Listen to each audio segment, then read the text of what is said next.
Hello, જય માતાજી guys. સવારે ચા નાસ્તો બનાવ્યો ત્યાં તો ક્રિશી ઉઠી ગયો અને ઉઠીને એને પણ ચા નાસ્તો કરી દીધો। પછી એનું મનપસંદ ઢોલક વગાડીને ઘરમાં બધાને જગાડી મૂક્યા। ત્યાં તો પરી પણ ઉઠી ગઈ અને એને ચા નાસ્તો કર્યો અને એનું મનપસંદ કાર્ટૂન જોવા બેસી ગઈ। ત્યાં સુધી તો સાવની મારી રાહ જોઈને જ બેઠી હતી। પછી મેં ઘરમાં કચરા વાળ્યા, પોતા કર્યા। ત્યાં સુધી તો બાળકોને ડિમાન્ડ હતી કે આજે એમને મનપસંદ આલુ પરોઠા ખાવા છે, તો પછી એમના મનપસંદ આલુ પરોઠા બનાવ્યા, બાળકોને ખવડાવ્યા અને એમના જમ્યા પછી મેં પણ ખાઈ લીધું। અને ખાઈ લીધા પછી વાસણ મારી રાહ જોઈને જ બેઠા હતા, તે પછી મેં વાસણ ધોઈ નાખ્યા અને વાસણ ધોયા પછી બાળકોને ગેમ રમાડી। બાળકોને ગેમ રમવાની ખૂબ જ મજા આવી।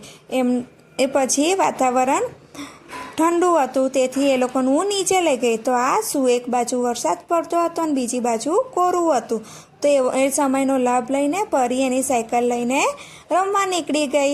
પછી એને રેસ લગાવી પછી બીજી વારમાં ક્રિશીને રેસ લગાવવા આપી। આમ કરતાં સાંજ પડી ગઈ। પછી બંને જમીને ફરી નીચે આવ્યા અને આંટો મારવા લાગ્યા। તો ગાઈસ, આજનો મારો વિડીયો અને બ્લોગ કેવો લાગ્યો એ મને અવશ્ય જણાવજો। બાય મિત્રો।